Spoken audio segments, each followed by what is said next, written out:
Most defendants accept their punishment without fuss and move on. But when Clint Eastwood was unexpectedly fined, he didn't just sit back and take the hit. He retaliated with such precision that even the judge began to doubt his own judgment. It must have been an ordinary day. Courtroom 3B in the heart of Tampa was just another stop in his routine, a procedural hearing that, under normal circumstances, would have been settled in 10 minutes. A mere formality. He'd seen others, rooms like this one, judges like that one. But this time, something was wrong. Sitting at the defendant's table, Clint kept a straight face, flipping through some documents with his fingertips. Opposite him, the city lawyer was nervously adjusting his tie, squirming in his chair as he awaited the judge's arrival. He didn't know it yet, but the calm before the storm was about to be shattered. When Judge Raymond Dalton entered the room, Clint immediately sensed the change in atmosphere. A tall man with a graying beard and eyes dead deep in their sockets, Dalton exuded a quiet authority. Unlike the other magistrates who took the time to consult their files and greet the lawyers before starting the session, he had no such patience. Let's get straight to the point. His voice was flat, his expression indecipherable. Clint straightened his back slightly, a bad sign. The court has reviewed the case, Dalton continued, and after analysis of the arguments, it appears that the defendant has violated Article 14B of the Municipal Code. Accordingly, a fine of $110,000 is imposed to be paid immediately. A heavy silence fell over the room. Clint raised an eyebrow slightly, but his mind was already at work. He was expecting a discussion, perhaps a clash of arguments. But this, a summary judgment, without even opening the debates? The city lawyer gave him a furtive, almost apologetic look. Even he hadn't expected things to go this fast. Clint interlaced his fingers calmly, resting his elbows on the table, his voice low and measured. Your Honor, with all due respect, we haven't even started the proceedings. I haven't had a chance to present my defense yet. Dalton didn't even blink. The arguments are irrelevant. The offense is clear. The law is clear. Clint inhaled slowly, his features remaining marbled, too calm, a calm that smacked of provocation. This wasn't a simple court decision. It was a warning. He looked up at the judge and stared for a moment, trying to read behind his gaze. This man wasn't simply passing judgment. He was trying to teach him a lesson. His voice didn't tremble, but it became sharper. If the law were this clear, we wouldn't be here, would we, Your Honor? I asked to present my defense. Dalton leaned back slightly in his chair, as if expecting this response. An almost imperceptible smile grazed his lips. You can try, Mr. Eastwood, but I assure you the outcome will be the same. Clint rested his hands on the documents in front of him. This was no longer a matter of a simple fine. It was a matter of principle. He held the judge's gaze and slowly articulated, in that case, we might as well get started right away. The atmosphere in the room grew heavier. The city lawyer cleared his throat uncomfortably. The clerk, hitherto silent, straightened in her chair. Even a few spectators in the back of the room leaned forward slightly, sensing that something unusual was about to happen. Clint took one last look at his file, but he didn't need to. He already knew exactly what he was going to do. Dalton thought he had the upper hand, but he would soon realize that it wouldn't be as simple as he had imagined. Before anyone could speak, Clint slowly raised a hand, a subtle but sufficient gesture to silence the room. The air grew heavier instantly. He hadn't finished. He let the silence settle, just long enough to weigh on the atmosphere. No hasty gestures, no sign of impatience. He turned a page in his file, more for effect than necessity, before looking up at Judge Dalton. Before we continue, I'd like to clarify one point. His voice was poised, unwavering. Are you saying that the defense has no right to present arguments in a legal proceeding? Dalton didn't flinch. I'm saying the offense is obvious, and the fine stands. Clint inclined his head slightly, watching him carefully. Then he nodded slowly. Interesting. Dalton raised an eyebrow. Excuse me? Clint leaned back slightly, his tone remaining almost relaxed. It's just, I've practiced the law in many forms, in many situations. And in all those years, I've never seen a judge deny a defendant the right to defend himself before he's even heard a word. He paused briefly, then added with a touch of irony, how do you say again? Yes. Unprecedented. Dalton's jaw twitched imperceptibly. He knew exactly what he was doing. He wasn't attacking her head-on. He was setting a trap, forcing the judge to respond. In the gallery, the spectators, mainly lawyers and clerks waiting their turn, were now totally captivated. Some exchanged glances. Even the bailiff, a man who had no doubt attended thousands of hearings, straightened up slightly. Dalton took a slow breath. Mr. Eastwood, this courtroom is not a theater. If you have a legal argument, make it.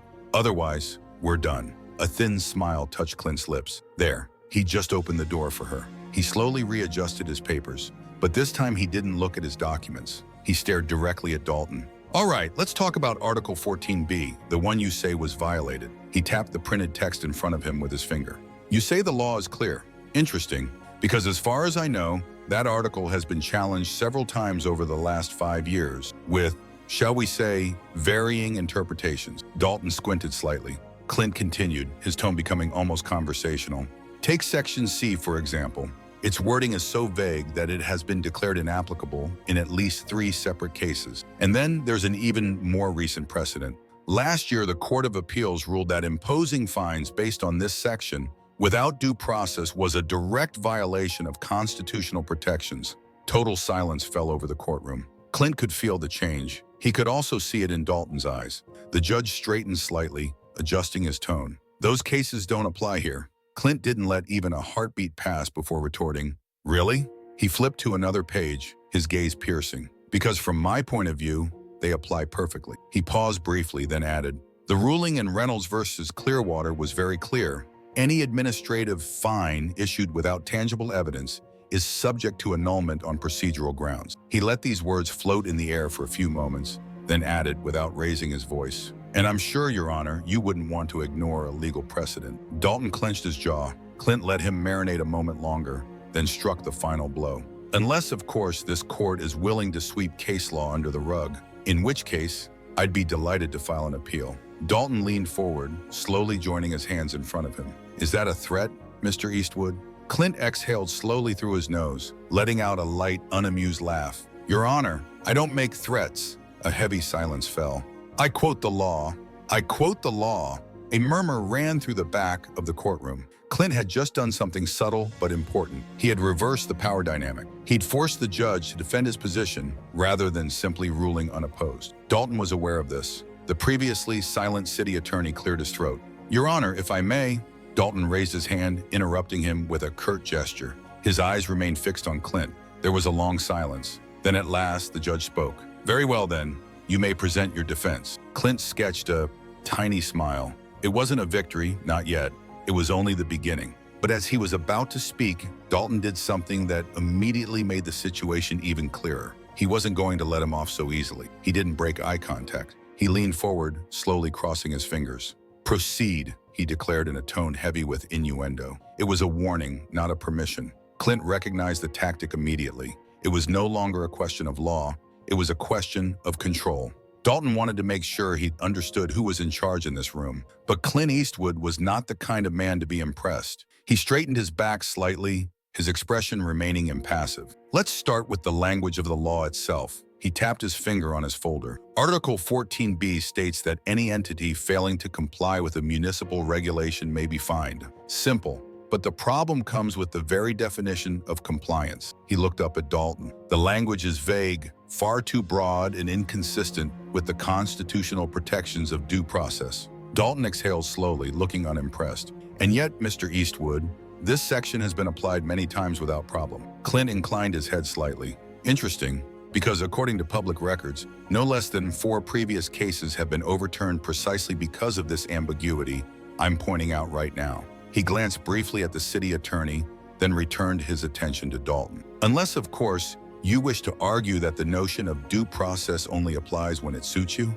Dalton tightened his fingers slightly on the edge of the bench. Mr. Eastwood, if your argument rests solely on fuzzy procedural objections, I advise you to reconsider. The law is applied as written. A silence. Then Clint replied in a neutral tone, except when it isn't. A shudder ran through the courtroom. Without taking his eyes off Dalton, Clint grabbed another document and lifted it. Let's talk about Henderson versus City of St. Petersburg. He paused for a moment before continuing. In this case, the defendant was sanctioned under the same article, same terms, same method of application, but the Court of Appeals ruled that the city's interpretation violated the state's legal protections. He marked a silence, then added calmly, "Do you know what the judge said in that decision?" He flipped briefly through the document. That the law as applied does not provide adequate notice or clear standards for its application, thus rendering it unenforceable under strict scrutiny. Dalton kept his expression neutral, but the tension in his jaw spoke volumes. The city attorney leaned in slightly.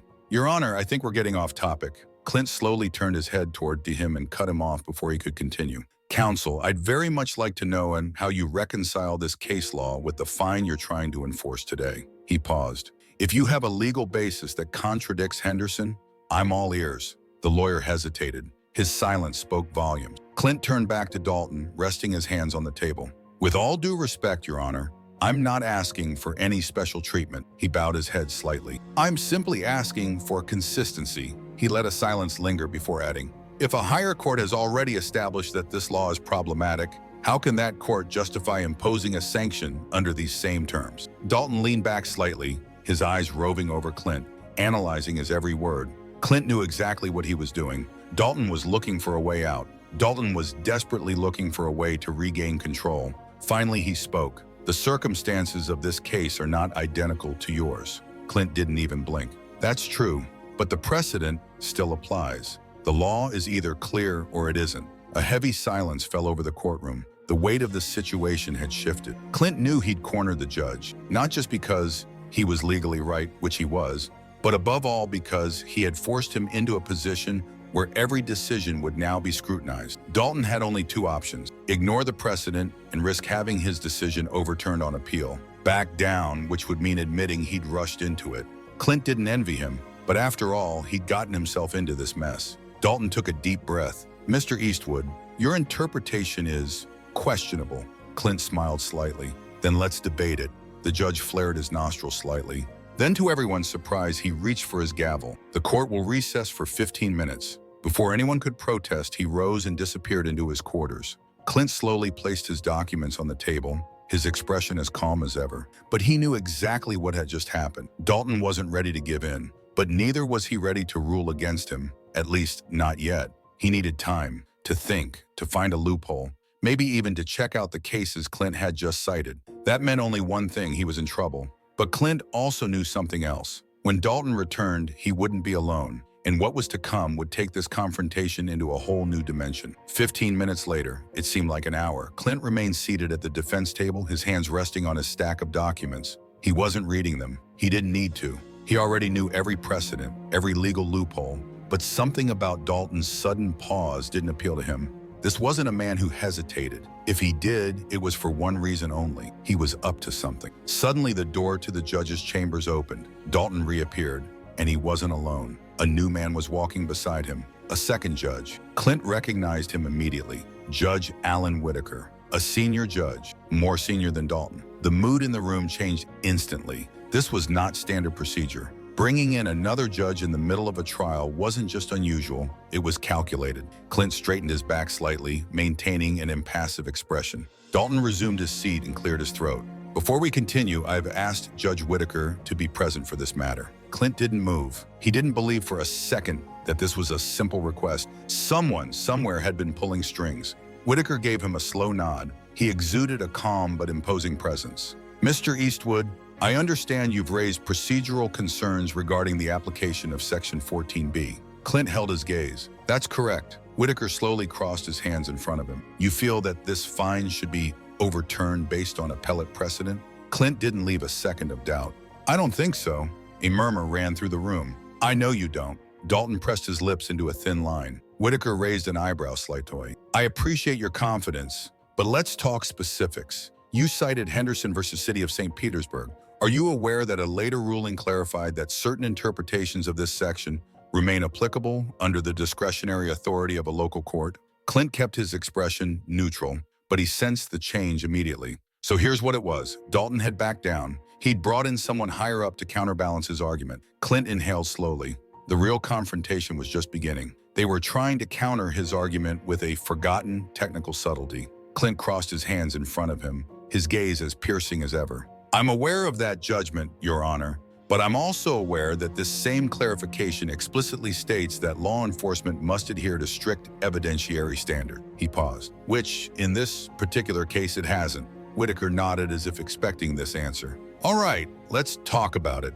The agent in charge of this offense is present in this courtroom. Do you wish to question him? Clint masked his surprise. He hadn't expected this, but he welcomed the opportunity. He turned his head slowly as a man rose from the back of the room. Officer Brian Calloway, a city agent in his 50s, dressed in an impeccable blue uniform, walking with the confidence of a man who rarely had to justify his decisions. Clint kept his voice steady. "Yes, Your Honor, I do." Dalton nodded. Calloway advanced to the stand, took the oath, and took his seat. Clint rose and walked slowly toward him, each step echoing in the silent room. "Agent Calloway, can you confirm that it was you who issued this violation?" The man nodded.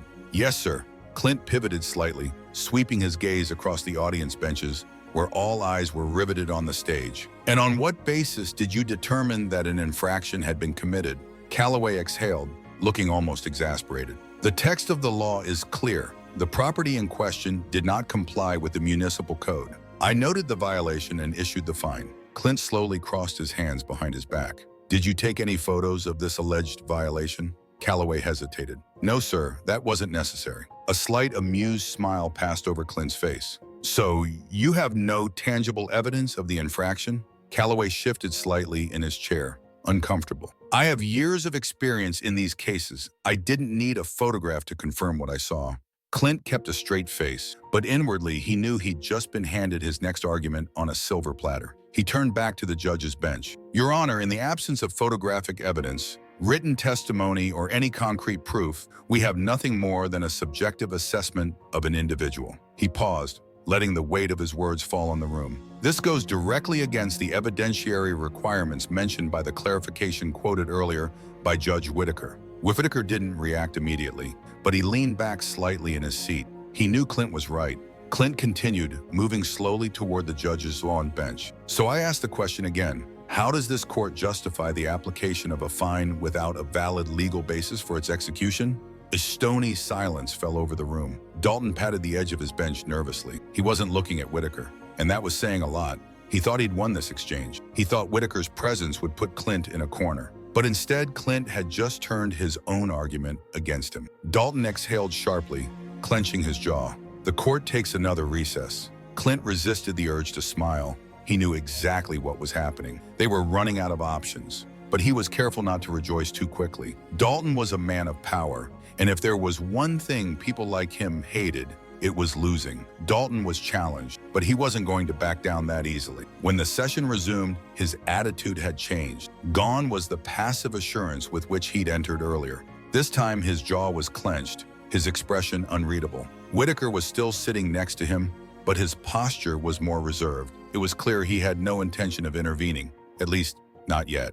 Dalton cleared his throat. "Mr. Eastwood, you've made a convincing case." His tone was measured, but Clint sensed the underlying tension. Dalton was not a man who admitted his wrongs easily, even the smallest ones. However, this court finds that the underlying issue remains unchanged. The fine stands. Clint blinked once. Interesting. So he was hanging in there. Clint exhaled slowly, shaking his head as if seriously considering his words. Then, without missing a beat, he turned to the court's stenographer. "Could you read the last statement again, please?" The woman in her 40s, with a piercing gaze, barely hesitated before repeating, "The fine stands." Clint turned back to Dalton. "Your Honor, just to be clear, you're officially asserting that a municipal fine can be imposed without tangible evidence, in direct contradiction to precedent set on appeal?"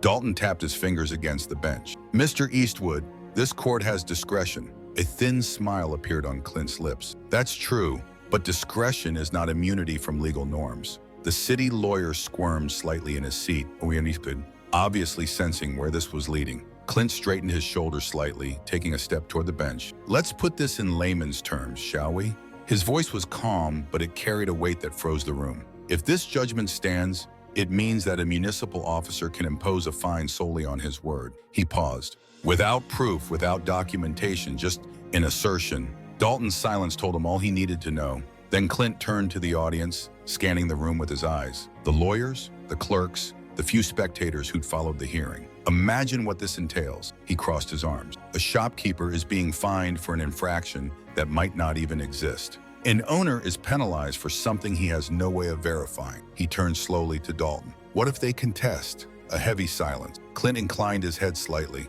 "Too bad for them. The court has discretion." A few heads nodded discreetly around the room. Then Clint delivered the final blow.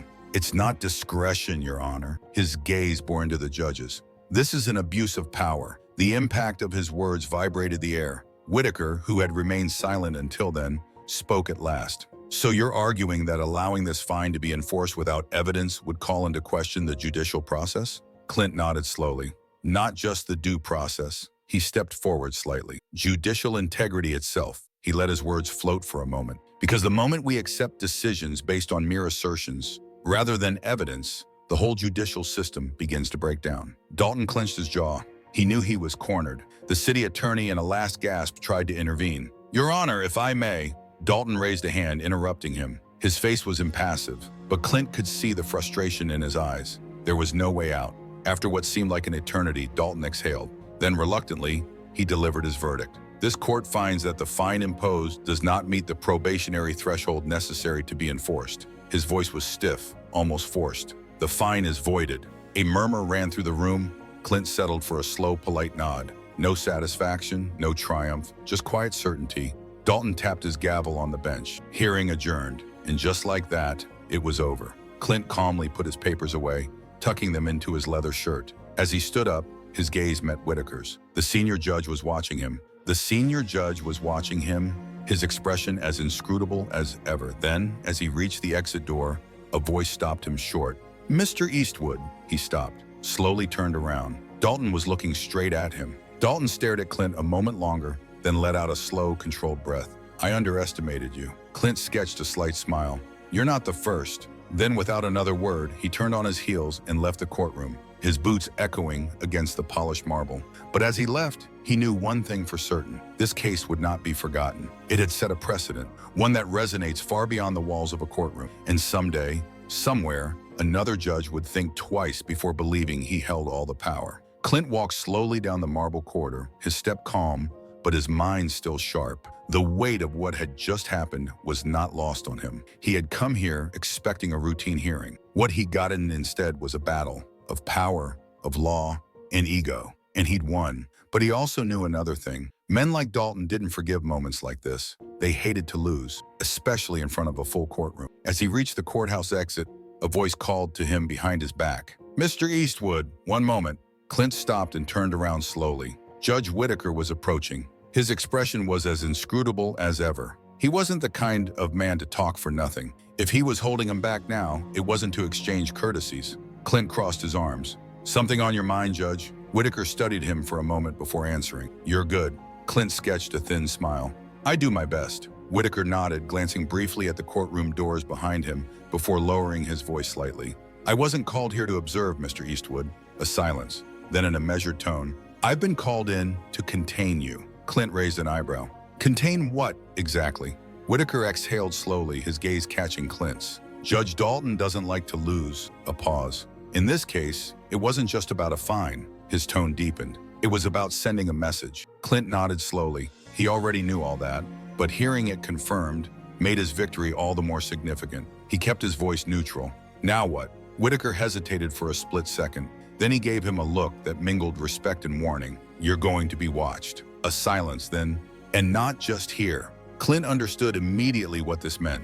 Today he'd done more than win a simple lawsuit. He had challenged a system that thrived on conformity, a system that didn't appreciate being shaken. And that kind of thing never went unnoticed. He simply nodded. "Thanks for the info." Whitaker gave him one last look, then turned and walked back toward the courtroom. Clint turned toward the exit, placing his hand on the heavy courthouse doors. He pushed them open and stepped out, the afternoon light blinding him slightly. The air seemed different, lighter, sharper. It wasn't the first time he'd fought in a courtroom, and it certainly wouldn't be the last. But there was a lesson in this fight, a lesson he hoped others would learn. Power didn't come from who sat on the bench. It didn't come from titles, robes, or authority. It came from knowledge, from the ability to understand the rules, and above all, from the willingness to challenge them. Because just because a judge makes a ruling doesn't mean you have to accept it. Today, Clint Eastwood hadn't just won a case. He had reminded everyone, and especially the powerful, that the law wasn't just about application. It was a matter of understanding, of resistance. And today, he had proved he was ready to fight.